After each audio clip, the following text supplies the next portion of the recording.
Hi everybody, welcome back to the channel. Today we're going to be talking about my top 5 most wanted G.I. Joe vehicles for the classified line that does not require it being a Haslab. If Saturday morning cartoons fueled your imagination as a kid and powers your action figure collecting now as an adult, then you're in the right place. Thanks for stopping by and welcome to Saturday Morning Toy Collector. And if you like my content, please consider subscribing.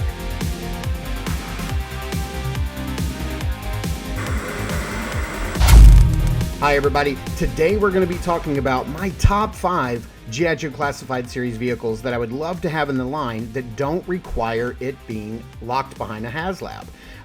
Way back, I had planned these two videos. I'm going to do a Joe video and also a Cobra video. But I had planned these about a month ago before we had that live stream where the G.I. Joe team had started announcing that they were going to do vehicles, and they showed off the Vamp. And so the Vamp was on my list, so I had to take it off.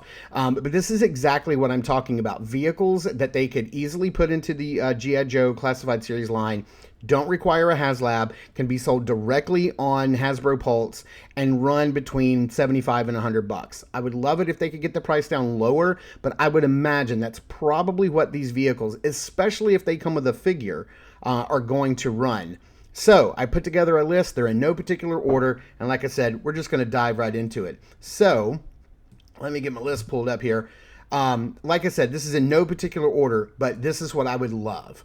Starting off, I would love the mini tank armadillo. This thing is a classic G.I. Joe playset, a classic toy that I had when I was a kid, and I would love to see it. You know, it can carry up to just like 3 Joes.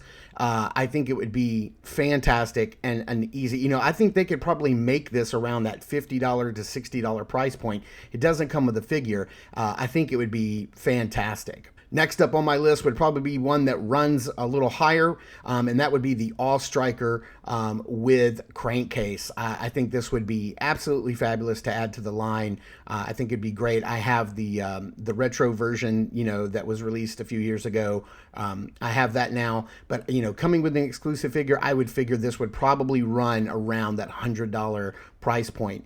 Any more than that, maybe $125, I think that would be pushing it, but you know, that's just my opinion. I think they could probably get away with this for around $100.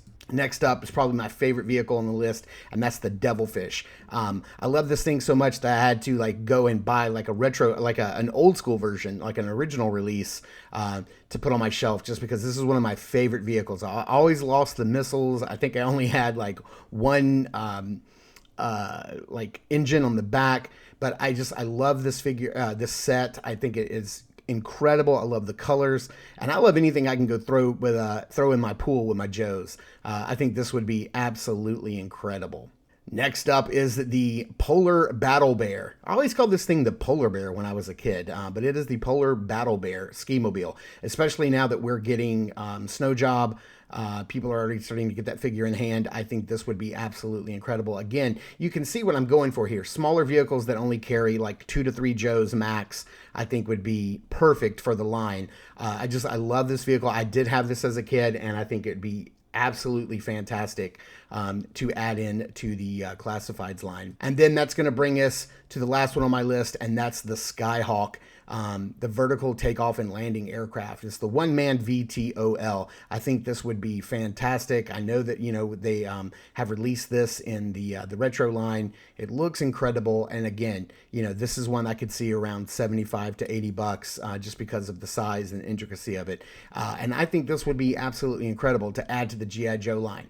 But this is just my list. You guys don't have to tell me which ones I missed. I should have added this one. I should have added that one. I know. I only had so many slots. I only had 5. I limited myself to 5 of the smaller vehicles. You know, the ones that I thought that were iconic, that I loved as a kid, maybe I had as a kid, and that I think would work very well in the line, carrying up to 1, 2, or maybe 3 Joes, and try to keep us under that $100 threshold. But you guys let me know in the comments down below what your list is. I'd love to know what you guys would like to see as far as small small to medium sized vehicles that keeps it under that $100 mark for the classifieds line. You guys let me know in the comments down below. Thank you guys so much for tuning in and watching. I super appreciate it. Please continue to check us out over at Instagram at Saturday Morning Toy Collector. I am the Saturday Morning Toy Collector. I'm your host, Mark, and remember, I will see you in the toy aisles.